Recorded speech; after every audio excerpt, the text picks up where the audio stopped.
Tirei. Tirei. Boa noite. Olá, boa noite a todos. Presente aí nessa noite, o doutor Sandro Brancalhão já está com a gente. Lembrando que estamos aí, a transmissão também via Facebook da FACREI, estamos aqui pelo YouTube, nessa noite, com todos aí presentes. Obrigada pela presença de cada um, com os nossos alunos aí do primeiro termo, né, de Engenharia Agronômica da Faculdade Cristo Rei, participando com a gente. Então, o doutor Sandro Brancalhão, ele vai se apresentar um pouco para vocês, primeiramente, falar sobre as experiências que ele tem aí na área agronômica. Então, se vocês tiverem alguma dúvida, aproveitem. Então, ele está aí no mercado, já ele vai falar um pouquinho para vocês, né? Já tem uma boa experiência, para quem quiser, então, seguir também aí a área de pesquisa, entre outros assuntos. Então, eu vou passar a palavra para ele, para que ele se apresente para vocês. Antes de a gente dar o início à nossa live aí sobre atributos do solo versus desenvolvimento radicular. Mas, basicamente, estamos aí tratando do assunto hoje de física do solo. Então, agradeço primeiramente, né, ao doutor Sandro Brancalhão, em nome da Faculdade Cristo Rei, a todos que estão presentes nessa noite com a gente, a todos que compartilharam da live.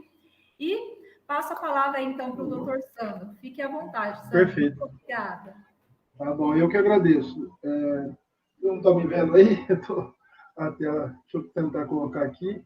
Nós preparamos alguns slides também. E tá me ouvindo bem, Monique? Isso. Pode você conseguir aumentar um pouquinho, Sandro? Já está no último. O volume? Isso. Peraí. Vou aumentar. Está no último. Não, beleza, então, dá para escutar. Está no último. Vamos procurar falar um pouquinho mais alto, então. Bom, boa noite a todos. Agradeço mais uma vez a oportunidade da professora doutora Monique, já que, né, acho que é a terceira live que a gente faz junto, e tendo essa oportunidade de estar na Faculdade Cristo Rei, ela pediu para eu falar uns 15 minutinhos da minha experiência profissional, da minha bagagem com física do solo, com manejo, né? Eu vim do plantio direto, né? A Monique trabalha mais diretamente com a cultura de grãos, né? Mas também vai se envolver com o cana agora, com a gente. E quando a gente pensa em raiz, né? A cultura da cana é uma cultura que responde muito aos aspectos pedológicos do solo, né?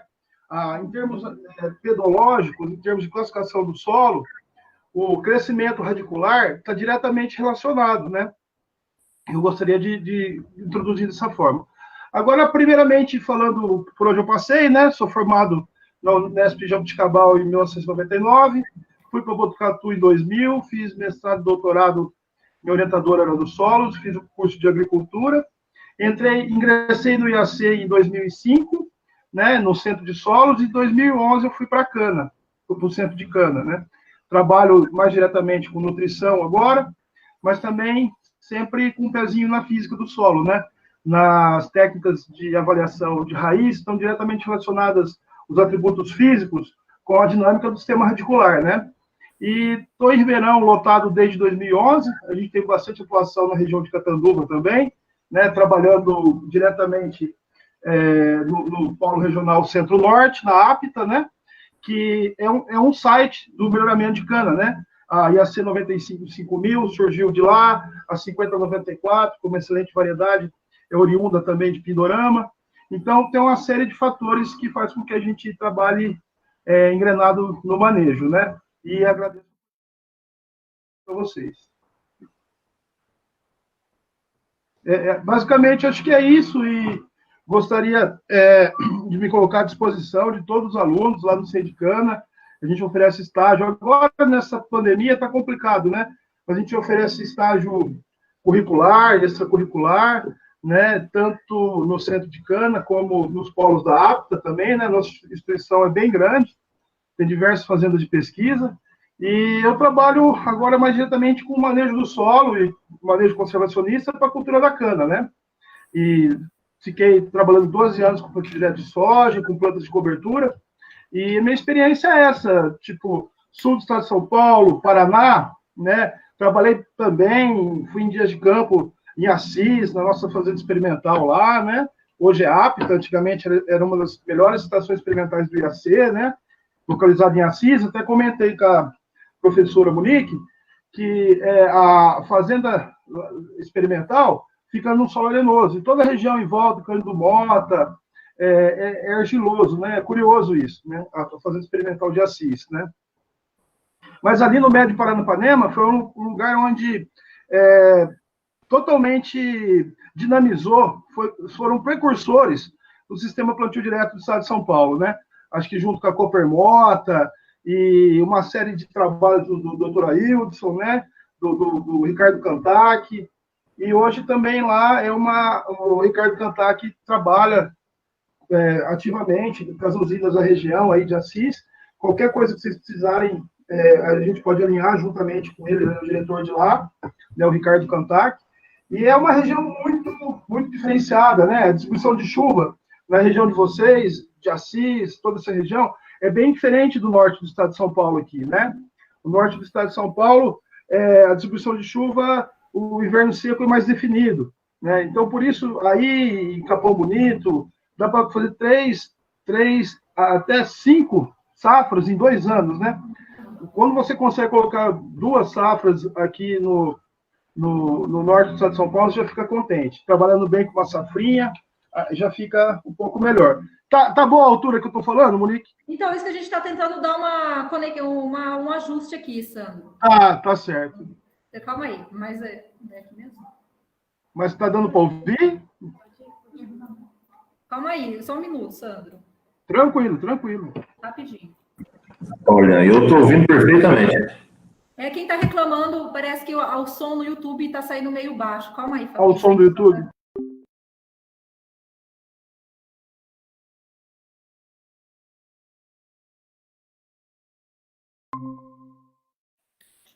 Tá certo? Quem que é o principal computador principal? Isso aqui. Calma aí, só um minuto, gente. Tranquilo. Não tirei. Estou à disposição aí para... Mas só para a gente acertar essa técnica aqui, já para ficar bom para todo mundo, gente. Só um minuto. Ótimo. Eu estou te ouvindo perfeitamente. Acho que agora foi. Agora aumentou aí? Obrigada a você.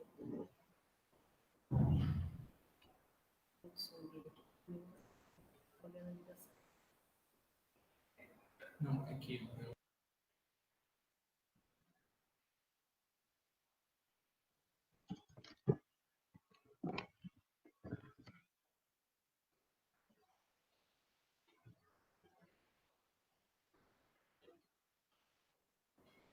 Então tá no último já, né, Sandra? Aí? Oi? Já tá, Uhum. já tá no último? Tá no último nível aqui. Estranho. Vamos lá, então. Vamos testar, vamos ver. Tá dando para ouvir? Tá no máximo do som aqui. Não, por aqui tá. Pelo Meet dá. 100%, tá? Tá 100%, né? Sim. De volume. Isso. Quer que eu... Vamos lá, então. Gente, se alguém tem alguma dúvida em relação à formação da área agronômica, os alunos novos que estão entrando agora, alguém que estiver aí também. Vocês entenderam o que eu falei, que eu citei, por onde eu passei, e falei bastante da estação experimental aí. Alguma outra coisa que vocês queiram que eu relate, fica à vontade. Isso, estou vendo aqui se tem alguma pergunta. Gente, o som está muito baixo, deu uma melhorada? Deu uma melhorada no som? O povo que está aí do YouTube aí? consigo falar alto aqui, não tem problema. Acho que no via laptop o som está melhor do que se fosse celular, né? Eu acho. Tá dando para ouvir agora? Tá melhor? Vamos lá, então. Vamos dar início agora, então, Vamos lá. Live, né? Falando aí agora de realmente para o assunto, ele falou um pouco aí da formação dele, das experiências que ele teve. Então, agora a gente vai para a live, né, inicial, que é atributos do solo aí, versus desenvolvimento radicular. Mas aí vocês podem perguntar, né? O que seria, então, atributos do solo, para a gente começar aí do básico, para os alunos terem noção, e quem já tem noção, para a gente relembrar, né? O que seria atributos, propriedades do solo, para a gente entrar no assunto da live dessa noite. Perfeito. Eu agradeço as perguntas, né? A gente elaborou isso, a agenda nossa também, parece que a professora Monique tem razão quando ela fala que a gente até trabalha mais via teletrabalho, às vezes, do que então nós conseguimos agendar essa live para agora e tentando responder, né, da melhor forma possível essas colocações que nós já tínhamos feito, dessas questões. É o seguinte, atributo é um termo que o pessoal usa, a gente fala, use atributo ao invés de usar propriedade ou característica. Característica tem mais a ver com o lado morfológico, da pedologia. Propriedade, nem toda propriedade é um atributo. Agora, quando você usa atributo do solo, você não erra muito, né?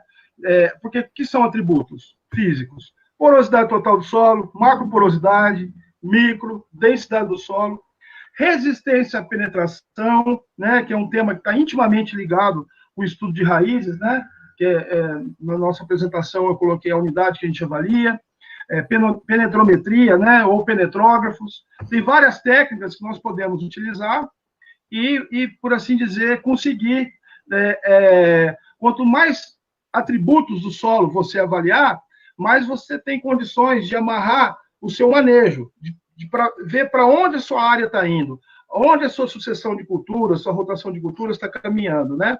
E a avaliação de raízes, bem como associado conjuntamente com os atributos do solo, é um indicativo excelente para a melhoria de técnicas de manejo, né? Eu acho que o atributo de solo que eu mais avaliaria seria também a estabilidade de agregados. Mais para frente eu coloquei uma associação, a importância de se trabalhar, né, com gramíneas, hoje chamadas poáceas, com leguminosas, a alternância do sistema radicular, né? Tudo isso condiciona os atributos do solo a ter uma melhoria nessa qualidade física do solo, né? Na melhor qualidade do solo, e a gente nunca vai sair do papel da matéria orgânica, né? Porque quando você tem uma boa biomassa de raiz, você consegue incrementar essa matéria orgânica mais fácil, né? Isso que é interessante. Não sei se eu respondi, Monique, professora Monique. Isso, para a gente iniciar, então, seria esses atributos, não é necessariamente uma propriedade, né?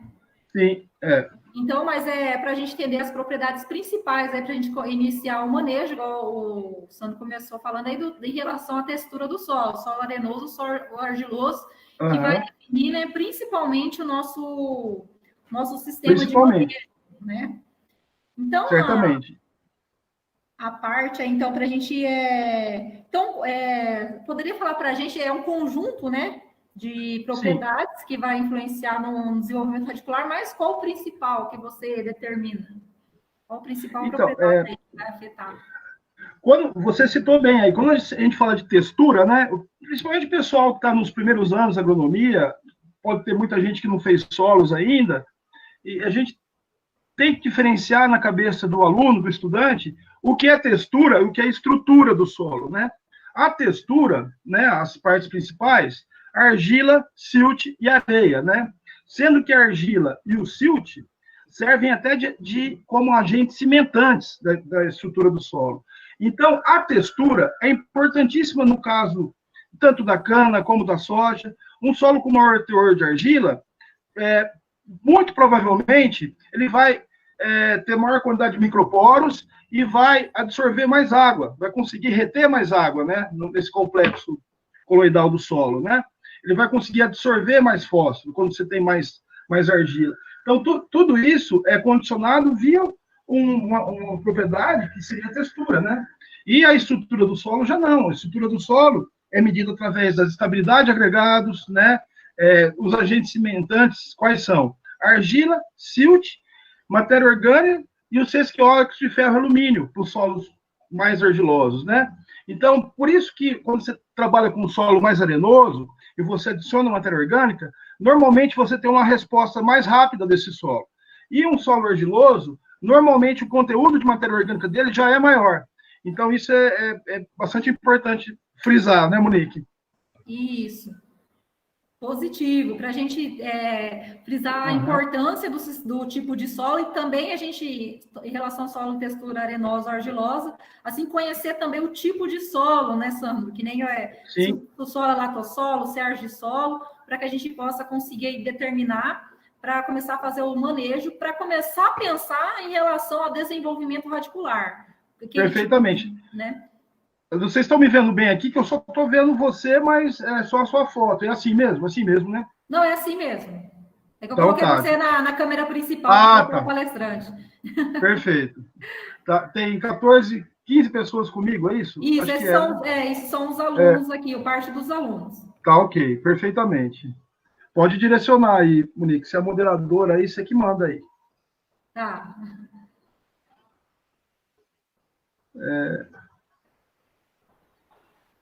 Isso, deixa eu puxar aqui a próxima. Então, se alguém tiver alguma dúvida, é só perguntar, gente. Então, a próxima pergunta, então, a gente viu aí, entendemos, né, o atributo, as propriedades. Então, qual a importância de se estudar raízes na área da ciência do solo?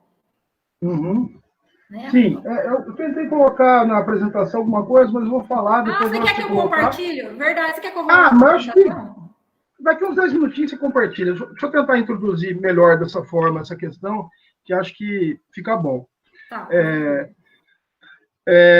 Pelo menos, aí depois você coloca a apresentação a hora que você achar mais interessante. Bem, respondendo à questão da professora Monique, né, qual que é a importância, né, de se estudar raiz na ciência do solo? Bom, raiz de planta, né, você tem várias interações com as raízes, né, na área de fertilidade, o cálcio, o fósforo, especialmente, na área de física do solo, a evolução das propriedades físicas, na nutrição de plantas, né, para uma planta exportar um nutriente, ela tem que ter um sistema radicular exuberante, tem que ter para absorver o cálcio pela coifa da raiz, ela tem que ter uma raiz que não tem impedimento físico. O impedimento físico condiciona a nutrição, né? Um solo com sistema radicular muito raso, muito superficial, né, que a planta tem uma raiz muito rasinha, ele está mais propenso à erosão, né?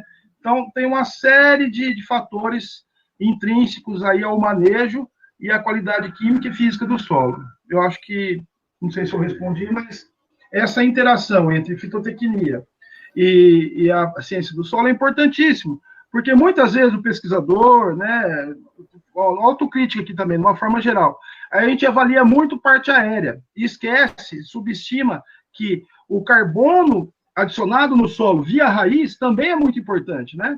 Então, para a ciência do solo é muito importante ter essas determinações de raiz, os métodos que nós vamos elencar mais à frente na apresentação.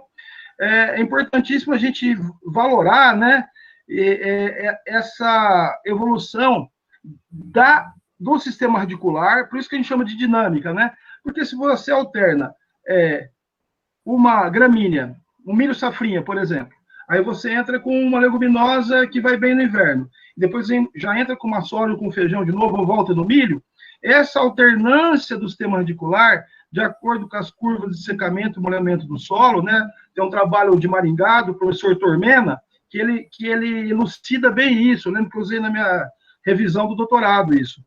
Que a gente via que ele estudou isso e viu que o solo estava se agregando mais de acordo com as curvas de secamento e umedecimento do solo. Isso, conjuntamente com o sistema radicular, que essa alternância, faz com que o solo se agregue, né? você não tendo uma carga suporte grande, maquinário pesado, não, no caso da cana, não colher pisando na linha. Uma série de fatores, né, que podem condicionar a melhoria da estabilidade de agregados e a minimização da compactação, tá certo? Isso. Seria mais ou menos nessa linha de pensamento.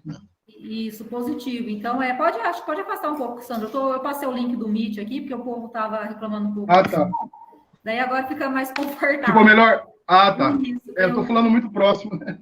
Não, agora estão entrando pelo Meet aqui, por isso que estão... Tá bom. Mas, então, é isso, gente. É muito importante a gente conhecer, então, o solo é o nosso maior recurso. Se a gente tiver o ambiente aí propício para o desenvolvimento radicular, vamos ter uma alta produtividade. Então, o próximo passo que a gente fala aí em relação aos novos alunos também, né? Uma noção de o que seria uma raiz aí eficiente aí na absorção de água e nutrientes, que tipo de raiz que seria mais importante para a gente ter uma noção aí? Sim, acho que o tipo de sistema radicular, a gramínea tem um sistema radicular fasciculado, né? Esse sistema radicular fasciculado, ele é importantíssimo em relação... É lógico que vai ser bastante exigente em nitrogênio. Algumas gramíneas absorvem melhor o nitrato, né? Outras, preferencialmente, absorvem o amônio, né? Então, tem uma série de fatores que o cálcio é importante tanto em gramíneas como em leguminosas. A Monique sabe melhor que eu que todos os elementos são essenciais e tem que ter um mínimo, né, no solo dos macro e microelementos para que o solo seja sustentável, né? Sustentável do ponto de vista agrícola, de produtividade, de melhorar por unidade diária essa produtividade. O aumento em termos de produtividade, né, vamos pensar na cultura da cana, para exemplificar melhor hoje. A cultura da cana, se você pensar que ela absorve raiz, a raiz absorve nutrientes, até 40 centímetros, né? Mas tem também a raiz cordão, que vai buscar água a 2 metros de profundidade. Então, o sistema radicular da cana é bem diferenciado, né? Eu aí no começo dessa quarentena, eu acabei instalando um experimento e fui medir o perfil após o plantio, né? E é impressionante a reserva que tem um tolete de cana, né? E como ela consegue rapidamente ir enraizando e de acordo com a adubação fosfatada. Foi nesse caso que eu estava avaliando num organomineral. A gente sabe que o papel do fósforo, né, fica menos absorvido, fica mais ligado ao carbono, é importantíssimo em relação aos produtos organominerais, né? Então, dessa forma, eu acho que tem várias interfaces, né? A raiz da leguminosa, ela faz fixação simbiótica, né? As gramíneas podem assimilar nitrogênio, mas o bradyrhizóbio, no caso da soja, essa fixação simbiótica que a soja faz, é um grande advento, né, que teve, porque o centro de origem da soja é a China, é a Ásia, né? E essas bactérias não existem aqui, diferentemente do amendoim. O amendoim é das Américas, né? Então, a microbiota está no próprio solo. Já a soja, se você não fizer uma boa inoculação, e agora mais a área da Monique, a área da cultura da soja, mas a gente tem visto experimentos aqui na região, tem um pouquinho de soja na reforma de cana também, região de Catanduva, com inoculante líquido. O pessoal até já evoluiu um pouco nessa tecnologia, não usa só o turfoso, usa também o inoculante na forma líquida. Então, isso é bem, bem interessante na questão de manejar uma raiz de uma leguminosa, né, Monique? Isso, positivo, Sandro. O próximo passo que eu ia puxar, você tocou até em relação ao perfil de solo, tudo aí.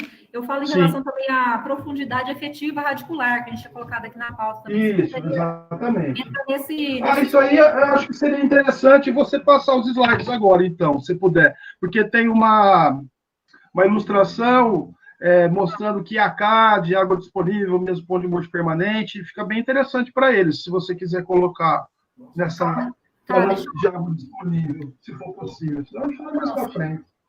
Positivo. Deixa eu... Ô, professor, posso fazer uma pergunta? Pode, fica à vontade, boa noite. Estou à disposição aí. O senhor tem uma informação sobre o uso de bacilos subtilis e bacilos amilocofáceos para disponibilidade de fósforo? Sim, olha, muito pertinente essa sua pergunta. Como você chama? Carlos. Carlos, eu fui visitar Carlos uma biofábrica. Carlos o quê? Zunta. Zunta. Zum. Carlos, eu fui visitar uma biofábrica do Grupo Detone perto de Patos de Minas. E eles usam exatamente isso. Além de metarrhizium, as coisas de controle biológico, desses biológicos, eles usam esse bacilo subtilis e tem um turigiensis também, para avaliar. Eles não têm nenhum protocolo feito ainda com isso, mas eles sabem que ajuda na solubilização do fósforo, né? Dessa maior disponibilidade do fósforo, no caso deles lá para a cultura da cana. Então, eu já ouvi falar, mas não tenho trabalho feito com isso até o momento, não. Tá, eu fui conhecer a biofábrica, de nada. Eu acho que é isso. E quem mais quiser, se tiver alguma colocação, alguma pergunta.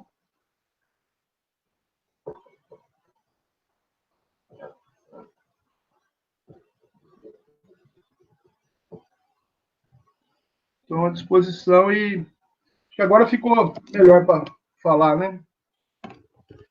Só está no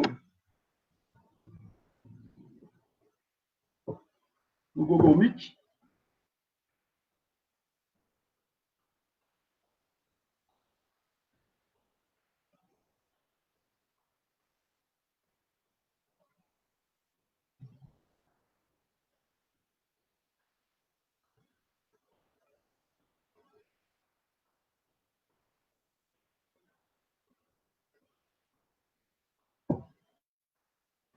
Sandro, tá conseguindo ver a minha tela? Pois não. Não estou. Ah, você está apresentando. Água disponível, acho que é esse slide aqui, né?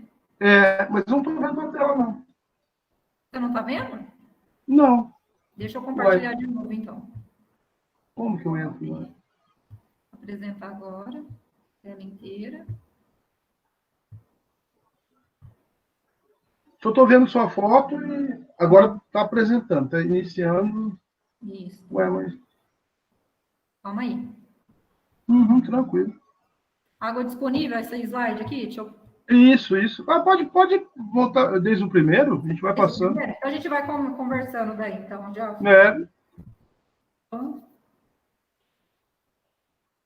Tá vendo? Eu estou vendo só sua foto. Uai, não foi? Monique está apresentando. Então, está aparecendo aqui para mim. Monique está apresentando, mas... Será que eu estou... Ou não carregou ainda? Porque aqui deu para mim que apareceu a tela. Eu não estou vendo. Bom, então, mas vamos tocando aí, vamos conversando. Então, vamos conversando, né, para não perder. Porque para mim apareceu aqui. Então, em relação à construção do perfil do solo, que a gente estava comentando, para a gente comentar. Então, em relação aí para a gente fazer raiz, né? A gente tinha comentado em relação à água disponível e profundidade efetiva do sistema radicular. Qual seria, então, essa relação, essa eficiência, para a gente comentar com eles aí?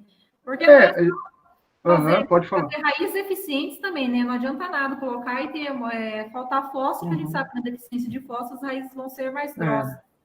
Então, exatamente. Problema. Então, comenta para a gente essa relação de água disponível e profundidade efetiva do sistema radicular. Então, exatamente. Quando a gente... o que é água disponível? É a capacidade de campo menos o ponto de murcha permanente. Né? E você tem que considerar se a raiz vai ter 1 metro, vai ter 1,5 metro, isso entra na multiplicação aritmética para você ver o quanto... A CAD, né? A capacidade de água disponível. Quanto que você estima nessa CAD? Por exemplo, o mitossolo vermelho, que é típico da região de vocês, ele pode ter 120, 140 milímetros de CAD. Enquanto maré quartzosa tem 30, 40 milímetros só, normalmente, né? O atual meossolo quartzarênico.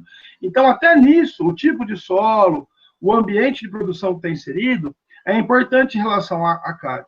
Outro aspecto que você falou, que é interessante a gente ressaltar, em relação ao cálcio. Um nitossolo vermelho, né, eutroférrico, o nitossolo vermelho, ele certamente, o horizonte B vai ser rico em cálcio. Vai ter muitas vezes mais de 30 milimol, ou 3 centimol de cálcio abaixo de 50 centímetros. Isso é raro achar num solo. Então, naturalmente, esse solo ele vai crescer mais raiz, né? Vai ter uma condição de horizonte B favorabilíssima para o incremento do sistema radicular e produção de fitomassa, tanto de raiz como da parte aérea. Seria mais ou menos isso, Monique. Isso. Poderia comentar com a gente em relação a alguma experiência em adicionar cálcio em profundidade? Aquela que veio umas pesquisas atrás, estava adicionando, sim, enterrando cálcio. O que você fala para a gente em relação a esse procedimento? Entendi. Eu vou tentar comentar para vocês um pouco em função do Penta, que o grupo Usina Nova América e perto faz, de perto de Assis, né? A Santa Terezinha. Eu não sou muito favorável ao preparo profundo em relação à destruição de raiz. Mas, para incorporar calcário, o pessoal de máquinas já resolveu um pouco isso. Antigamente, ficava um filete no meio de toda aquela mobilização com enxada rotativa, tudo, e o calcário não ficava bem disperso, né, no perfil do solo. Hoje, eles melhoraram isso, né, a forma de preparar a haste do subsolador vai até 90 centímetros, né, que você imagina, se incorporar cálcio a 90 centímetros, é lógico que no primeiro e segundo ano vai crescer muito, muito raiz, né? Mas o que a gente percebeu aqui, junto com a usina Nardini, que ao longo do tempo, no preparo profundo, vocês estão me vendo normal aí, tá certinho? Sim, tá positivo. Aí, ao longo do tempo, o suco vai afundando um pouco, Monique, e prezados alunos aí, pessoal que está participando. Então, aí a gente fica uma condição de colheita até desfavorável ao longo do tempo. E a tendência em solos mais arenosos, como é o caso de Quatá e mais perto de Prudente, né, Quatá, né? No primeiro ano, consegue dar um boom de produtividade, mas aí o TCH, né, o tonelada de cômodos por hectare, ao longo das soqueiras, é difícil você manter, quanto menos argila você tem. E a gente, o próprio Hélio do Prado, né, até na minha apresentação, eu cito ele nesse slide aí, né, que ele que apregou o funil, ele chama de funil, né, o tanto de água que a argila consegue reter. E o Hélio comenta, né, que a gente tem que dar sinal vermelho para preparo profundo, né, para crescer raiz, em nitossolo e argissolo, não fazer, né. Sinal amarelo, né, atenção, para solos com 40% de argila também, que fica difícil de trabalhar. Lembrando que, fazendo um parênteses, Sandro, aqui na perto da região de Cornélio, tudo é solo bastante arenoso, mais para o nitossolo, então está na bandeira vermelha, né? Já nitossolo é uma judiação, né? Você fazer um preparo profundo num solo que ele já tem uma água disponível favorável, naturalmente, pelo tipo de estrutura do horizonte B, né? De blocos, né? Angular, subangular, o nitossolo, antiga terra roxa, ele consegue reter mais água naturalmente devido à sua pedologia. Já os latossolos, estrutura laminar, é mais friável, né? Ele consegue, essa água percola com mais facilidade, apesar de ter bastante argila, a estrutura do horizonte B não é tão favorável quanto o nitossolo para reter água. Então, esse é um processo bastante interessante de pedotransferência, né? A gente pode dizer assim, porque o nitossolo vermelho, ele, devido à sua estrutura, ele consegue reter bem mais água e é um desperdício você mobilizar um solo a 90 centímetros, quebrando toda essa capilaridade, né? E o argissolo, a gente é sinal vermelho também, né? Sinalizado isso para o nosso grupo do IAC, porque esse contraste do horizonte A mais arenoso, ter mais macropórios, e o horizonte B, né? Ter menos macropórios e mais micropórios, esse contraste de A para B é que faz com que esse solo se comporte como um vaso bacana, né? E tanto é que a critério de ambiente, você sinalizar até a que profundidade que começa o horizonte B. Se o horizonte B começar a 50 centímetros, ele é excelente para a cana. Se ele começar esse horizonte B a 1 metro, igual a região de Presidente Prudente, já fica mais complicado, né? É uma relação bem interessante. Então, por isso que a gente não recomenda preparo profundo, nem para argissolo, nem para nitossolo. Latossolos de textura média e relevo mais plano, a gente pode até dar um sinal verde, mas demais tipos de solo tem que ter muita atenção com esse tipo de manejo de solo, né? Canterização e tudo mais. Isso, porque perde a propriedade específica dele aí, né, gente? Toda a pulverização da estrutura, né? Aí no primeiro ano, é igual uma área de plantio direto que tem 8 anos. Se você escarificar ela, É lógico que vai produzir mais na sequência, né? Porque você está mineralizando todo aquele nutriente. Mas o difícil é você manter isso ao longo do tempo, né? Positivo, daí vai cair no potencial produtivo. Exatamente. Né? Agora, uma pergunta aí, gente. Podem fazer pergunta aí no chat aí. Pode ir. No microfone aí, pode interagir. Qual a relação, o papel da gessagem agora, né? Na relação... Gessagem. A gessagem é mais com você. Eu vou tentar falar alguma coisa aí em relação a formar pariônico, o uso conjunto de... Acho que tem que ser nessa sequência, né, Monique, professora? Fosfatagem, calagem e depois a gessagem, né? Não sei se você concorda com essa sequência. Acho que seria basicamente isso, né?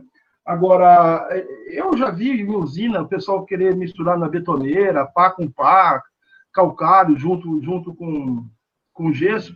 Não sei se é viável operacionalmente isso, né? Deixar o pessoal da usina louco fazer isso, pá com pá, para aplicar tudo uma vez só. Então, eu acho que no caso da gessagem, já passou no Globo Rural, a melhoria do perfil radicular, que tem café, né? A gente sabe do papel do gesso. É que o gesso, quando o pessoal, antigamente, na década de 70, começaram os primeiros trabalhos do Bernardo Van Rade com gesso, até ele tem um livro bastante interessante como gesso. Quando dava o gesso, ninguém queria. Agora que ele é vendido, todo mundo dá valor, sabe da importância, sabe o quanto que possibilita... Deixa eu ficou melhor assim. Ficou melhor, né? Isso. Está ouvindo bem? Quanto que possibilita o aumento desse desenvolvimento do sistema radicular e, consequentemente, aumentar a profundidade efetiva do sistema radicular via o aumento de raiz, né? No caso da soja, então, que é uma cultura anual, a gente tem que trabalhar com gessagem em todas as culturas, milho, soja, café, feijão, a própria cultura da cana, você conciliar com o momento adequado de umidade no preparo do solo para fazer bem feita essa calagem, essa gessagem. Na região norte do estado de São Paulo, Monique, vale salientar, a gente tem muito problema com uma praga que se chama migdolos. Hoje em dia está sendo até mais erradicado. Mas o pessoal tem que fazer barreira química 1,5 metro, às vezes, para depois não mexer mais na área. Então, o pacote tecnológico certinho seria tratar as pragas de solo, fazer uma fosfatagem, uma calagem, uma gessagem e acertar o terraceamento dessa cana, né? Por que muito produtor partiu para ser arrendatário? Porque a usina vai, acerta tudo, faz uma curva bem distribuída. E outra coisa que eu sempre esqueço de falar, tomar muito cuidado com terraços embutidos, né? Embutidos invertidos em argissolos, porque muitas vezes o pessoal quer ganhar área e aí o tráfego fica demasiado. Tem usina que voltou, gastou um monte de dinheiro para fazer terraço embutido em argissolo, hoje voltou para fazer terraço na forma de passante, né? Um terraço basilar, uma coisa mais bem estruturada. Então, isso é bom a gente atentar em relação a esse detalhe do manejo, né? Em você armazenar essa água na bacia, né? Quando você faz um terraceamento bem plantado, tudo melhora, né? A aplicação de corretivos, além da aplicação de corretivos, é muito válido a dinâmica, a melhoria do sistema radicular, o aproveitamento do cálcio, porque vai ter mais água, e todo o potássio, a aplicação de vinhaça, sem muito piseiro, muita coisa, né? Porque todo esse potássio é absorvido por difusão, você precisa ter água no sistema. Então, uma cultura bem conduzida, com um terraceamento bem plotado, bem feitinho, né? Vai ajudar os outros atributos do solo e a melhoria de todo o sistema radicular. Porque se o sistema radicular ficar superficial, a gente sabe que na maioria do estado de São Paulo, se aumentar a matéria orgânica 10%, de 0 a 5 centímetros, é muito difícil. E o incremento que você consegue é na superfície, né? Então, com técnicas de manejo, em rotação com cana, mesmo no binômio milho-soja, no caso do milho safrinha, ou antigamente no Paraná, aqui cabe uma lembrança para o Paraná, do mal do pé, né? O Paraná tinha um famoso, o Silvio Bicudo completava muito isso em Botucatu. O pessoal tanto plantava só, isso é interessante para a moçada ficar sabendo, o binômio trigo-soja, trigo-soja, trigo-soja, O trigo sempre no outono e inverno ficava florando cálcio naquela mesma profundidade de raiz, né? Aí ele começou a induzir deficiência de cálcio no trigo e, consequentemente, também na soja. Então, o mal do pé que aconteceu no binômio trigo-soja do Paraná não foi tão nutricional, foi por causa de ausência de uma cultura para quebrar essa sucessão, né? A gente tem que pensar em rotação de culturas, mais até do que em sucessão, né? Porque trigo-soja, por 4, 5, 6, 10 anos, vai induzir a netodeficiência. Aí você quebra com o milheto da primavera, você consegue quebrar isso com uma leguminosa adaptada ao inverno, né? Eu não conheço a região, mas na outra live, eu tive a oportunidade de conversar com uma aluna sua, a Carol, de Cambará. E ela falou que não ia assistir a live hoje, que ela estava em aula, mas ela fala que o pessoal tem dúvidas até em que tipo de coquetel que pode usar no outono e inverno, né? Em Campinas, em 2006, nós fizemos, junto com o Dr. Doiber, lá, no SEC, na Fazenda Experimental Central do IAC, um coquetel com nabo forrageiro, né, uma cultura, aveia branca e milheto, né? E na época não tinha as multissemeadoras para plantio direto. Aí o que a gente fez? Regulou para semente de aveia. Aí, para surpresa nossa, né, que demorou um pouquinho para chover, quem ganhou na competição desses três? Aveia branca, nabo forrageiro e milheto. O nabo saiu, ficou uma beleza, né? Então, tudo é você pensar em biodiversidade e alternativas para técnicas de manejo. Eu acho que fica de bom tamanho dessa forma, Monique. Isso, a gente vai entrar nessa parte microbiológica, que você falou de biodiversidade, mas acho que o Zunta, eu ia até acabar de falar de você aí, porque o Everaldo também acabou de fazer uma pergunta aqui, e o Zunta também fez esses dias, que é em relação à quantidade de texto, que deu muito alto. Eu estava com com 60%, né, de argila, daí a gente calcula 6 vezes o teor de argila, né, Sandro? Normalmente. Sim, na gestagem, de acordo com o boletim 100, é isso mesmo. E o dele tinha dado isso, dele tinha dado em média 4.200 quilos. Então, eu acho que ele quer fazer a pergunta até. Pode falar, Zunta. A gente está vendo o gesso aí, tudo quanto é situação, né? Eu deparei com até perguntei para a Monique aí, né, a respeito dessa questão de gessagem, e ela falou que era 6 vezes o teor de argila do solo, né? Eu fico pensando, um solo de 70% de argila vai dar 4.200 quilos por hectare. Não sei, é recomendável esse tipo de coisa, né? Interrogação, não estou questionando nada. Né? Não, então, eu não sei se a Monique recomendaria parcelar o gesso. Eu não sei se... Nós fizemos um dia de campo, acho que esse foi 2007, em Tatuí, e lá o solo é um latossolo, 50% de argila. E realmente, aí o que a gente fez lá? Plantou os adubos verdes, as plantas de cobertura, milheto e crotalária. A gente percebe que, se a gente colocar esse gesso aí em plantas de cobertura, a própria raiz consegue, através dos bioporos, efetivamente.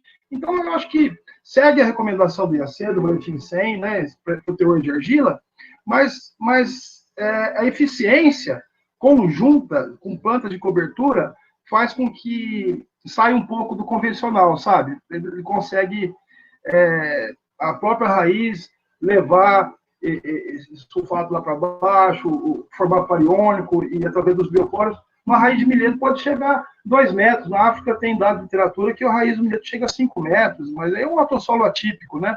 Agora, se a gente pensar em incorporar esse gesso, aí eu usaria, talvez, 70% da dose recomendada, mas faz o cálculo sempre igual à recomendação do IAC, para a necessidade de gessagem, que você não erra, por causa da sílica, né? Tem bastante maior teor de silício nesses solos aí, né? Acho que é bem interessante isso aí. Ô, professor, mais uma questão aí, interessante. Como se diz, a agricultura tem um pouco de modismo, né? Falando mais na parte de cereal, e o que eu vou falar, eu não sei se é modismo, o senhor pode falar melhor, porque são informações que a gente recebe, né? O que você fala, o senhor fala a respeito de pó de rocha, pé energético, como é que chama? O Microgel e Companhia Limitada. O senhor tem informação? Sim, agora que eu vi sua questão assim, procede. Você é o Everaldo? Não, eu sou o Carlos Unta. Ah, você é o Carlos. O Everaldo perguntou aqui se procedia empobrecer a camada superficial. Eu creio que sim, Everaldo. Agora, respondendo ao seu questionamento, Carlos Dutra, a Microgel, o pessoal é bem sério. O duro é montar a estrutura e se achar uma usina que faça todo aquele tratamento biológico, aproveitar o esterco do ralo e aplicar, voltar isso para a cana. A Microgel, o pessoal é bem sério. Conheço o dono lá, o André, muita gente boa. Agora, falando em modismos, da forma que você falou, pó de rocha, eu não tenho trabalho feito meu para falar se é bom ou ruim, né? Mas eu acho que merece estudo, tudo. Né? Agora, por exemplo, eu sempre puxo muito eu também gostei muito da live que a Monique fez sobre eficiência do uso do fósforo, né? E eu sei que é caro, mas, por exemplo, uma vez me ligaram lá de Araçatuba perguntando o que eu recomendaria de fósforo em soqueira, se eu misturaria os dois, o termofosfato reativo junto com o solúvel, com o simples. Em termos de economia, você tem tudo na agricultura balizar, né? Pensar em você colocar uma fonte que não seja tão cara, mas também que atenda a demanda do solo, né? Eu recomendei misturar o solúvel com o termofosfato na ocasião. E eu gosto muito dessa linha do fósforo. Eu acho que, pensando em cana, né? Já que você falou modismo, eu posso te responder assim, quais são os 3 paradigmas, né, para a cultura da cana, né? Eu acho que é microbiologia, fósforo, né? E tem muito também alicerçado no MPB, né, nas mudas pré-brotadas de cana. Inovar a técnica de plantio, porque a gente fez 30%, 40% da fitotecnia em cana. Tem muita coisa para ser feita ainda de fitotecnia na cana-de-açúcar. Não sei se eu respondi, cara. O senhor comentou do pó de rocha, o senhor comentou do microgel, mas o senhor não comentou do Penergético. Do Penergético. O Penergético, eu sei que ele vai muito bem para o amendoim. Isso aí tem um pesquisador do Pindorama, o colega meu, o Marcos Michelotto, e eles tiveram, tanto em Dumont como em Pindorama, um certo incremento em produtividade com a cultura do amendoim. Para a cana, eu não tenho dados de pesquisa para falar, né? Talvez o Denis Bolognese acompanhou um trabalho, mas o Penergético, a base dele, acho que é leonardita, né? Eles não falam muito o que é, então eu não consigo falar nesse sentido. Agora, a leonardita está em moda e é um tipo de adição de matéria orgânica diferenciado, né? Acho que vale a pena ser avaliado e considerado, sim. Não é tão modismo, não.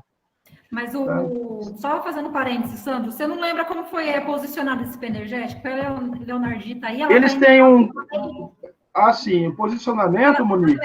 Como ácido lembro. Leonardita, mas o Penergético, até onde eu sei o posicionamento, eles estavam substituindo o fósforo, mas assim, não é por aí, né? Eles votam, né? Entra naquela lei da fertilidade, que não restitui. Então, eu não sei como que, se você acompanhou esse negócio do Penergético, como que está o posicionamento. Eu acredito que ele, posicionado junto com o fósforo, sem tirar o fósforo, funcionaria, mas aqui na região onde é ali que usam... não pode tirar o fósforo, não. Não, eles estavam posicionando, substituindo... Sem usar o fósforo. Não pode. Agora, o posicionamento, respondendo a tua questão, Monique, eles têm o K, que é o composto, o Energético K, que é no solo, e tem um foliar também, não lembro o nome agora, mas na teoria de acelerar a fotossíntese, né? Então, isso aí é coisa que dá para se trabalhar em cima, mas concordo com você. Adubo é adubo, nutrição é nutrição, elemento mineral sempre vai ser mineral, nitrogênio sempre vai ser nitrogênio, potássio vai ser o potássio, né? E o fósforo vai ser o fósforo. Então, cortar a adubação e pensar em pirlim-pim-pim também não é por aí, né? Eu acho que porque até a gente vai até comentar, ele poderia entrar tem uma questão aqui que a gente ia comentar também sobre bioestimulante. A leonardita entra como ácido, como um bioestimulante, assim como tem os aminoácidos sintéticos ou orgânicos, e vem atuando aí na giberelina para desenvolvimento radicular, melhorar o vigor aí. Sim, os fitorreguladores, né? Isso, os bioestimulantes. Sim, foi muito bom você ter comentado isso, porque muitas vezes a gente pensa só no organomineral, e até eu fiz um teste aqui com um colega aqui da região, ele é plantador de salsinha e cebolinha.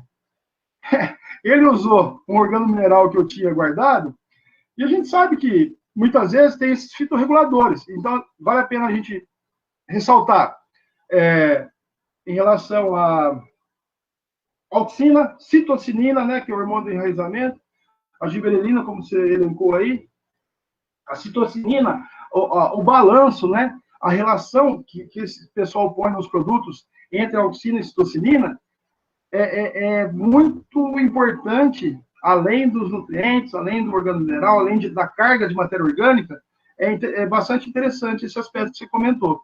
Eles atuam também como fitorreguladores.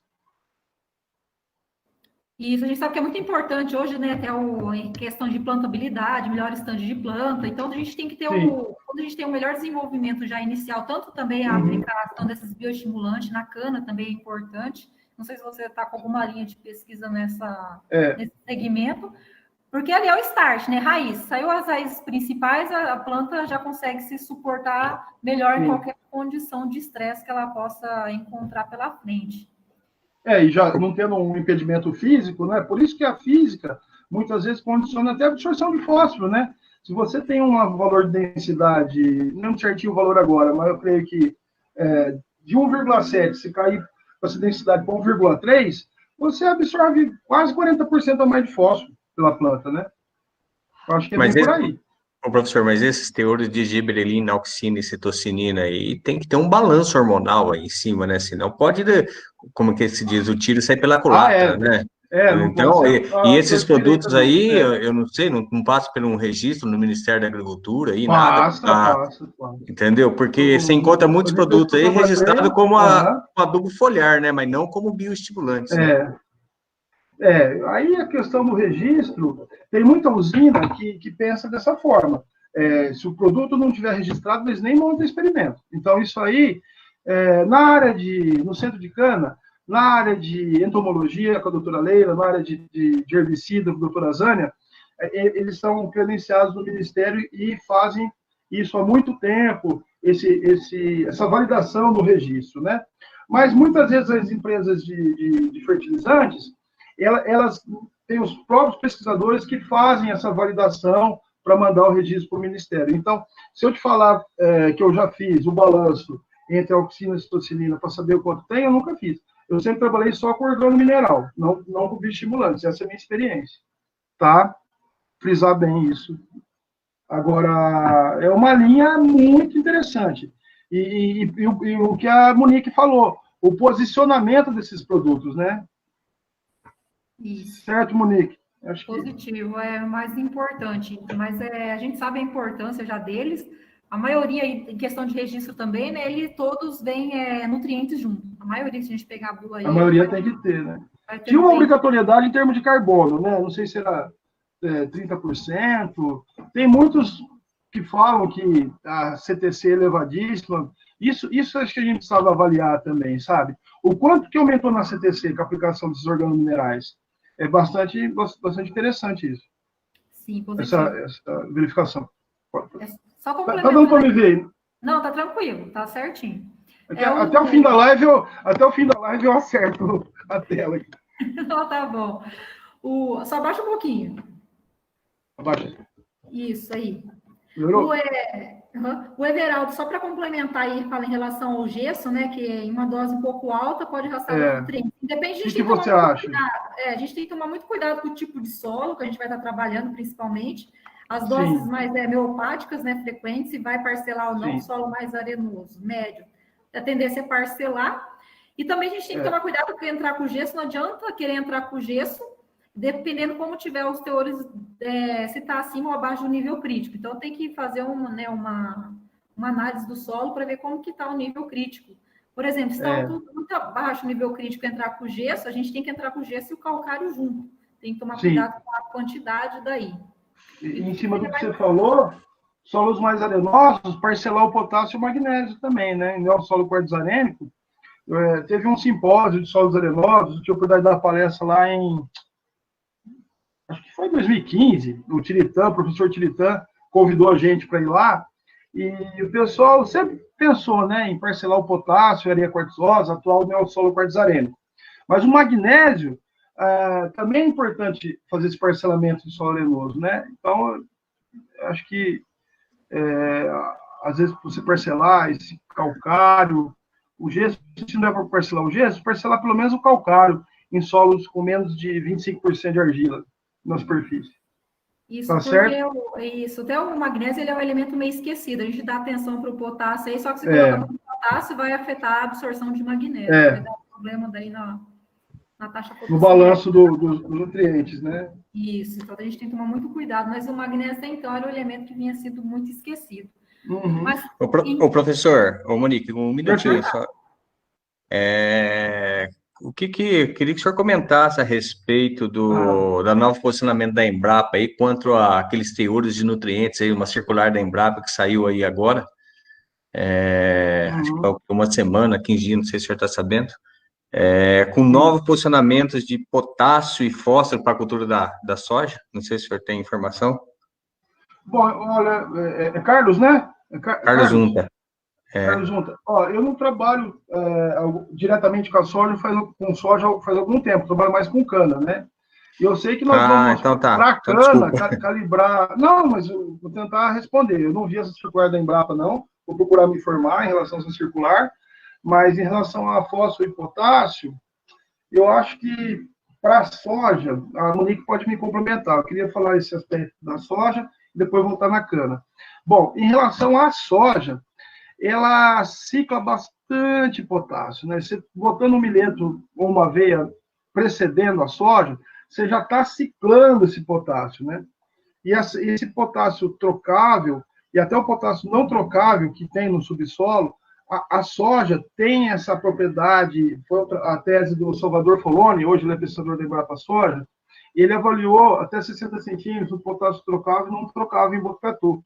Isso sempre me chamou a atenção, porque ele começou a coletar amostras de raiz e pensar em termos de onde será que vai melhorar o sistema de guarda da soja, né? Eu sempre avaliei o sistema de guarda do milheto, ele avaliou sempre raiz de soja, né? E a gente observava que, em função do potássio, essa raiz ia aprofundando também, né? Então, se saiu essa circular porque depois que evoluiu a genética, a adubação também tem que evoluir. Eu acho que é nesse sentido que eles pensaram, né?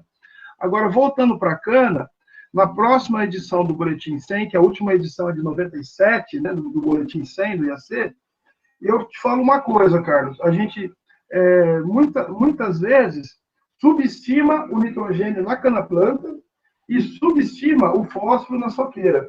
Eu acho que a gente devia olhar com mais cuidado, né, o nitrogênio, né, às vezes usa só 30 kg de N por hectare numa cana-planta, numa variedade muito mais evoluída, né? Você demora 10 anos para lançar uma variedade de cana. Mas a genética dela, em função dos seus parentais, evoluiu muito, né? E o fósforo em soqueira, como eu coloquei agora no meio da apresentação da live, aquela questão de Araçatuba. O que eu vou usar? O que é mais barato? O que é mais caro? Qual que é o condicionante para isso? O quanto que eu posso investir para manejar minha soqueira? Eu vou aplicar a torta de filtro só na linha da cana? Ou vou aplicar em área total? Essas condicionantes do manejo, que eu acho que a gente recai muito em relação ao fósforo, né, na soqueira. Tá certo? Não sei se eu respondi. Beleza. Tá certo. Obrigado da questão. Dependendo do tipo de solo, se a gente pegar mais ali também no Médio Paranapanema, pega aqui a região de Cornélio Procópio, né, o solo é bem isso que o Sandro comentou. A gente pode entrar... A ciclagem é muito rápida de potássio. É o primeiro elemento que volta para o solo. Então, tem vários trabalhos, acho que do Folon também eu já vi, que ele aplica o potássio em cobertura, antes na cultura de cobertura, que a hora que entra com a soja, já consegue disponibilizar para a soja e tira o potássio da linha de plantio. Sim, então, dependendo exatamente. do tipo de solo, essa prática aí é bem fundamentada e é possível realizar, mas... Eu sou fã do milheto, porque eu fiz tese com o milheto, né? Eu fui para cana em 2011, né? E eu até 2010 eu plantei milheto, né, Monique? E a gente sabe, né, que desde que o milheto alavancou o plantio direto nos cerrados, né? Até na época com gradinha destravada, o pessoal colocava 50% da dose a mais a lanço, né? A gente sabe que o milheto é tido como bomba de potássio, né? Isso que é interessante ressaltar, né? E positivo, ele recicla bem. Então, se eu tiver no solo aí 2,5 milimol carga por decilitro cúbico de potássio, eu posso entrar com essa prática e tirar totalmente aí o potássio do suco de semeadura. Isso tem mostrado bastante eficiência. Já nas Legal. pesquisas. Muito interessante. Eu não sei por que eu não consegui ver a apresentação. Será que em algum lugar que eu tinha que ter clicado aqui? Não, já era para automaticamente ela compartilhar, mas depois a gente... Ela aparecer. Não tem problema, não tem... Mas deu para você passar para o pessoal aí. Isso, daí eu passo para eles. Pode deixar, eu passo Tá o material. bom, pode compartilhar o material com o pessoal aí, sem problema. Isso. E outra coisa... Está citado as fotos, todas as fotos, além da CAD, que eu citei o Hélio, são do Hélio também, tá? Gostaria de fazer essa ressalva aí, porque ali ele compara também o tanto de raiz que cresce. E, tem um fator que está na apresentação aí que eu gostaria de falar. Se eu não falar agora, eu vou esquecer. E já que o Carlos citou a Embrapa, para a Embrapa, né, eles têm a diferenciação, a classificação de solo, só entre eutrófico e distrófico. Né? O eutrófico, maior que 50% de V%, é eutrófico. E só tem o distrófico. Nós, do IAC, nós consideramos também o mesotrófico, que é de 20% a 50%. Aí a gente tem o mesotrófico. Porque o Hélio até compara, né? Não existe o arco-íris? Então tem o arco-íris, várias cores, né? Então, é muito difícil você tratar o eutrófico e abaixo de 50 nivela tudo. E a gente vê que a cana responde de forma diferente pro distrófico, no mesotrófico e no eutrófico, tá? E mesma coisa o raciocínio do alumínio, né? Mesoálico e álico, tá certo? Isso, positivo. Uma coisa para a gente ressaltar aqui, a gente sabe que é muito complicado esse negócio de avaliar o desenvolvimento radicular. Quais as ferramentas ou as formas que vocês utilizam, Sandro, e no IAC, para a melhor avaliação do sistema radicular? Para trabalhar com raiz, eu acho que a gente tem o método da trincheira, que é você lavar o perfil do solo e coletar na trincheira essa raiz da cana, por exemplo, 0,20. Coleta aquela camada 0,20 em monolitos, né? Na usina Jorge Machado, teve essa pandemia, o pessoal parou de digitalizar as imagens. Mas o procedimento é o seguinte, você abre a trincheira, coleta o monolito, né? Põe no saquinho, identifica, leva para o laboratório. O que dá mais trabalho é lavar essas raízes, lava na peneira, né? A raiz, e aí você coloca todas as raizinhas na vertical, numa placa de acrílico. E com o scanner você digitaliza essas imagens. Aí você pode evoluir para vários programas. O antigo era o CIARCS, aí o Lúcio Jorge, que é responsável por isso, na Embrapa Cimentação, em São Carlos, ele tem um programa, ele trabalha também muito na linha de drones, mas ele começou na Embrapa trabalhando com raiz, com o Silvio Prestana, que foi presidente da Embrapa. Ele consegue, através desse software, que chama CIARCS, né, a Gsoft, similar a um software que o professor Ciro comprou lá para Botucatu, o Inriso, né? E ele consegue digitalizar essas imagens e ela vai dar diâmetro, comprimento e área de superfície de raiz. Então, daí você tira 3 atributos, né, de raiz que permitem você ver como que está a dinâmica e a arquitetura desse sistema radicular. Se ela tem mais área de superfície. No caso do mileto, a gente observou que o mileto, as raízes mais finas são as que absorvem mais potássio em determinada camada, né? Tem trabalhos publicados na Revista Brasileira de Ciências do Solo. Então, a gente tem que ponderar dessa forma. Qual que é o melhor método para avaliar a raiz? Não tem um melhor método. Você pode coletar na trincheira, você pode coletar com o trado caneca.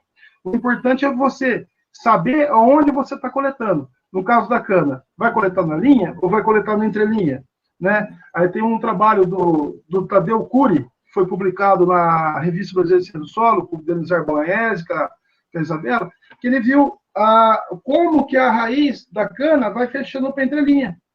Né? Ela vai aos pouquinhos, ela vai, em vez dela... Por exemplo, no preparo profundo, você mobilizou o solo, a tendência da raiz é aprofundar. Já no espaçamento convencional de 1,50 m, se não tiver muito efeito do rodado, muito trato cultural ali no meio, o sistema radicular vai entrelaçando. E isso a gente observou. Né? E aí entra muito o posicionamento dos fertilizantes. Isso, gente, eu até vi uma live, não sei de que se foi do vídeo uma vez, que ele comentou até, se quem não tem também um enxadão para avaliar a raiz dele no modo grosseiro, não é agrônomo, né? Ele comenta ainda. A gente quer ver se o jeito que a planta está, se ela está bem, se ela está com vida, o primeiro passo que a gente vê é em relação ao desenvolvimento radicular. E a parte também, gente, pensando em qualidade do solo. Então, quando a gente pensa em qualidade do solo, já pensa diretamente teor de matéria orgânica. E automaticamente já... Como que a gente aumenta esse teor de matéria orgânica? O Sandro vai falar um pouco mais aí, mas é raiz. Eu até trabalhei no doutorado em relação ao uso de calcário e gesso aí para aumentar em relação ao estoque de carbono no solo. Então, gente, se eu quero aumentar o teor de matéria orgânica, eu quero produzir, primeiro passo é a gente fazer raiz. Então, Sandro, eu queria que você falasse um pouquinho da aplicação aí, do posicionamento do gesso e do calcário. Faço junto, como que eu vou determinar essa utilização em relação ao posicionamento? Sim. Olha, muito boa essa tua questão, em função também do que eu penso em relação ao manejo de fertilizantes, né, Monique? Por exemplo, quando a gente trabalha com cálcio magnésio, a gente precisa tentar um ponto importante, você sabe muito melhor que eu até, em relação à amostragem, né? Porque se você coletar só na entrelinha a amostra de solo, você está subestimando o fósforo e superestimando o cálcio e o magnésio. Se você coletar só na linha, você está fazendo o contrário, né? Então, isso que é importante, a gente avaliar da melhor forma possível, em zigue-zague, coletando as subamostras, se puder, de 12 a 20 subamostras, para formar uma composta, e encaminhar para o laboratório. E fazer realmente a análise de solo, né? A gente tem que valorizar a análise de solo e seguir as recomendações, né? Necessidade de calagem, importante, calcula lá a necessidade de calagem certinho, faz, se o solo tiver menos de 25% de argila, minha recomendação seria parcelar, porque a CTC desse solo vai ser mais baixa, não vai reter. Se você parcelar, você vai ter um manejo melhor. Então, isso é importante, né? E, já que eu citei aí a torta de filtro, né? A torta de filtro, em relação ao carbono e nitrogênio da torta, é 12:1, né? É próximo do húmus. É um húmus, praticamente. E, através disso, você vai conseguir colocar esse fósforo de uma forma mais lábil, vai conseguir aumentar, formar raiz, igual a Monique falou. E outra, gente, quer formar raiz, a braquiária é tudo para isso, hein? A braquiária para aumentar o carbono, para aumentar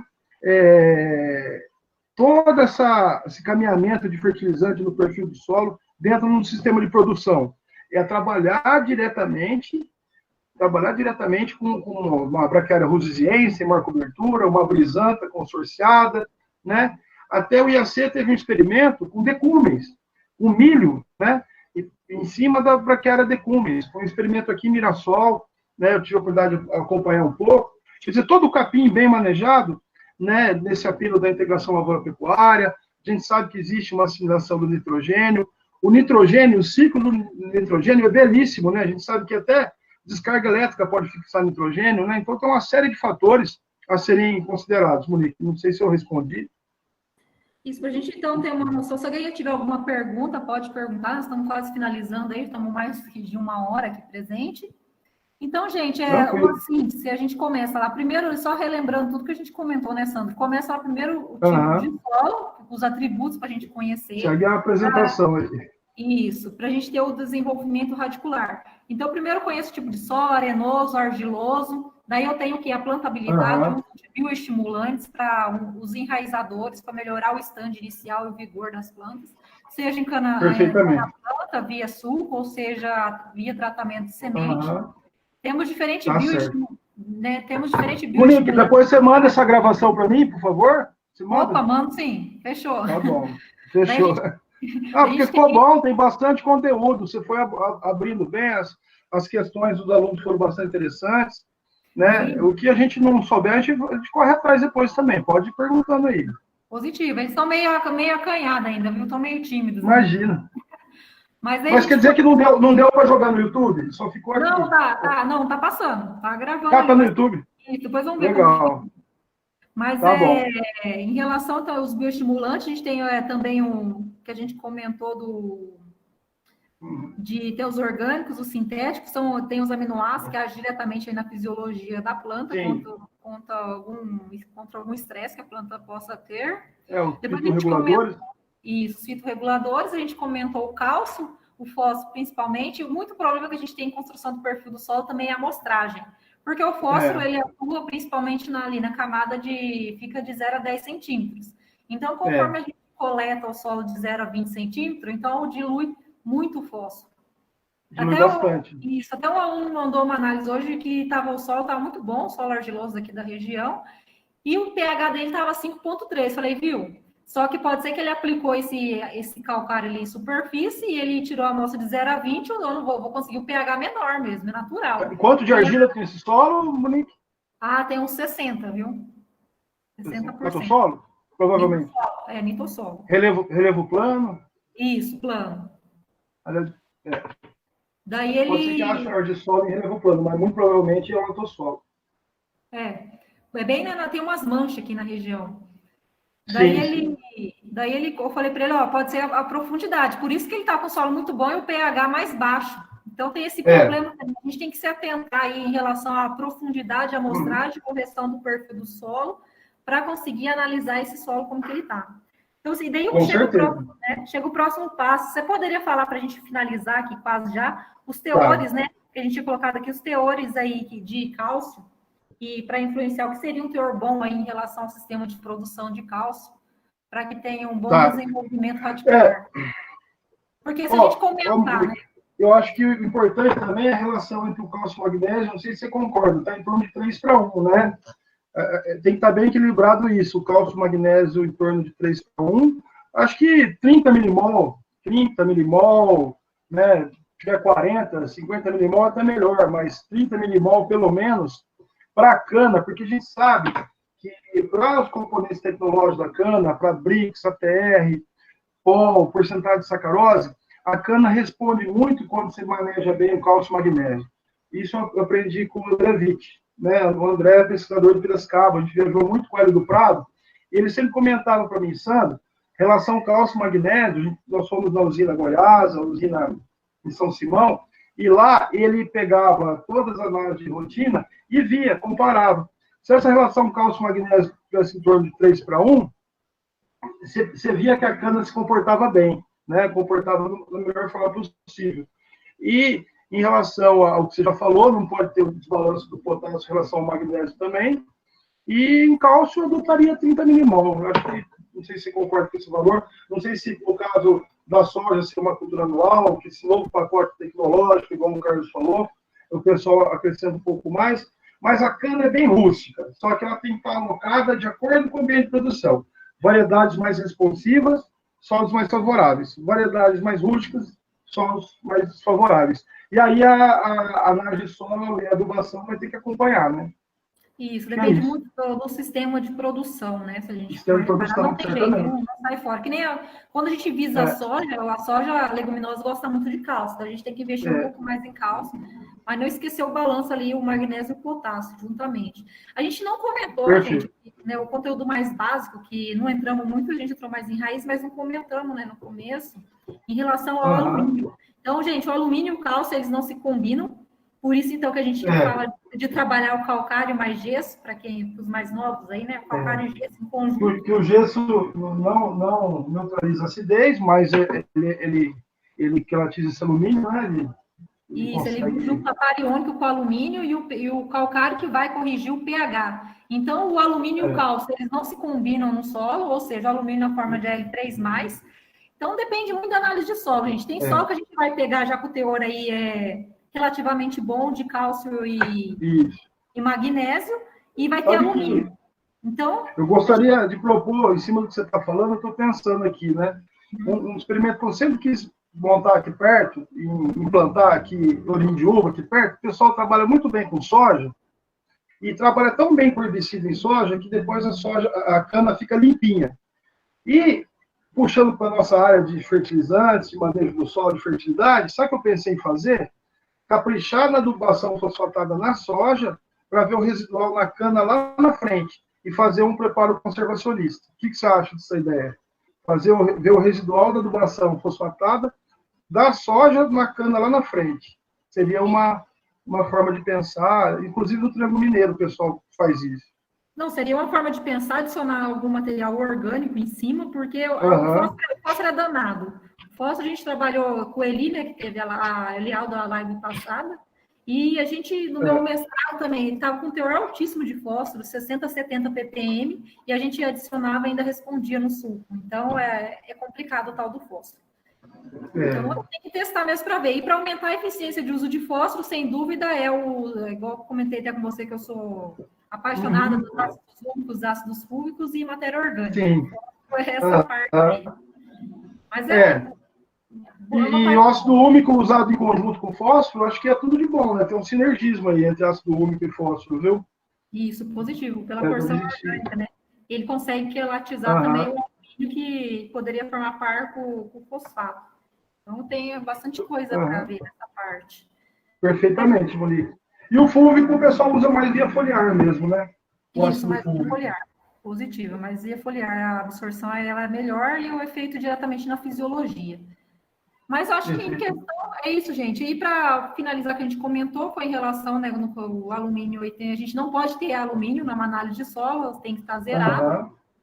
E essa parte, adicionar, às vezes o povo pergunta em relação a se adiciona calcário, adiciona gesso, depende. A gente tem que ver como está a análise de solo, às vezes os teores de cálcio e magnésio estão altos, eu tenho alumínio lá, eu entro com gesso e levo um pouco, né, estou adicionando cálcio e carrego esse alumínio aí, forma um par iônico com ele do sulfato, eu carrego ele um pouco para a profundidade. Então, cessa o meu problema em relação ao desenvolvimento radicular. Então, não tem Exatamente. Como, né?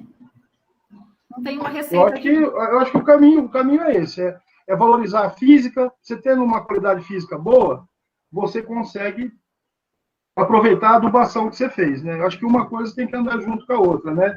O uso de plantas de cobertura junto com a adubação também, e pensar num preparo de solo menos agressivo, mas que permita que a cana desenvolva raiz.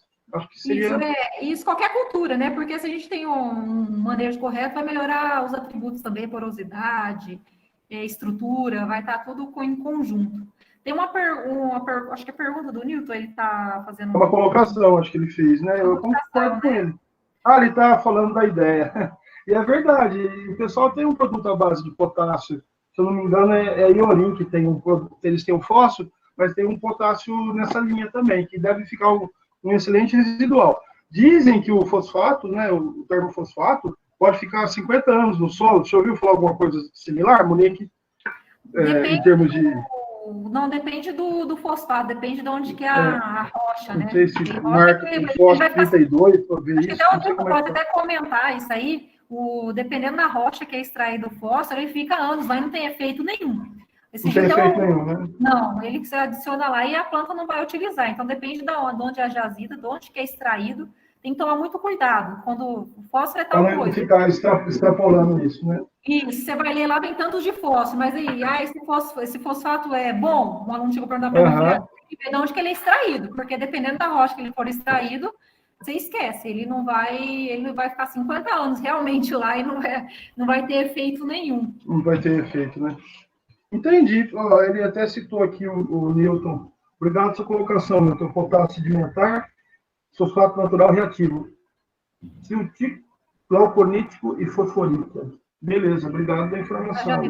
O Newton ele tem até um posicionamento muito bom do fosfato natural no suco aí da cana, plantio de cana, junto com... Agora sumiu aqui, com torta de filtro, toda essa parte orgânica tem dado muito resultado. Então, a parte orgânica ajuda aí no uso do fosfato natural reativo. Então, o fosfato dele aí é da rocha aí que ele é extraído, então ele é um fosfato bom. Então, aí no norte do Paraná tem jazidas de fosfato. Eu sei que em Apiaí tem de calcário, né? Agora, o fósforo aí é difícil. É mais para Minas, Goiás, Bonito, para cá. Goiás já, né? Não para cá. Tá certo. Mas tá é isso, perfeito, tomar cuidado de onde compra, né? Esses fosfatos naturais. E por aí vai, né? Isso, são só 3 no Brasil que são bons aí mesmo. Então a gente tem que tomar muito cuidado para ver. Às vezes está investindo dinheiro e é um dinheiro perdido. Mas é isso, alguém tiver mais alguma pergunta, alguma colocação? Excelente, viu? Rendeu bastante. Desculpa, eu não consegui ver a apresentação que eu fiz, mas você compartilha com o pessoal aí, tá? E a gente está à disposição. Quero agradecer muito você, Monique, pela oportunidade e me colocar à disposição da universidade aí, tanto o IAC como o Centro de Cana em Ribeirão, né? E a gente pode atender estágios curriculares e demandas de pesquisa também, quem futuramente se inclinar mais para pesquisa, está sempre à disposição para colaborar, tá bom?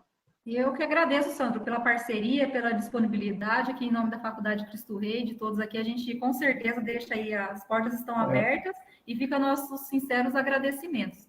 E vamos ver uma Muito próxima. Obrigado. Boa sorte aí, a próxima a gente...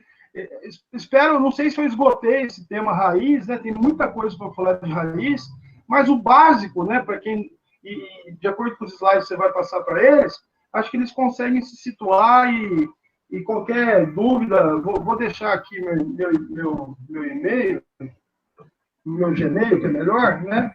Isso. E aí pode me mandar, ó, tá? E vocês, a gente tá, esse aqui, tá? Sandro Brancalhão. Aí, ó. Tá? Bom, basicamente isso, né, Monique? @gmail.com. Manda no meu Gmail, que qualquer dúvida que tiverem que eu souber, a gente procura afinar ainda mais essa parte de raiz, que foi o tema, né? Mas não tem como você falar de raiz e agronomia sem falar em atributo do solo. Então, acho que o título foi muito bem escolhido por nós dois. A gente dá uns parabéns, viu, Monique? Imagina, eu que agradeço. E se depois a gente vai mandar o link também, Nilton. E fica aí o e-mail do Sandro ao lado. Quem tiver alguma dúvida, só perguntar para mim. Pode adicionar também o Sandro aí, né, nas redes sociais. Que nem a Carol já troca bastante ideia. A Carol me fez um monte de perguntas de coquetel, que o pai dela planta soja e cana, né? Eles são a aqui gente do Paraná. está sempre aprendendo com o pessoal. A gente só é um pouco mais velho, né? Porque a gente aprende muito com o estudante e com o produtor, né? A gente tem que sempre frisar isso, né? Valorizar isso, né? Isso. E a agronomia, a gente está sempre aprendendo.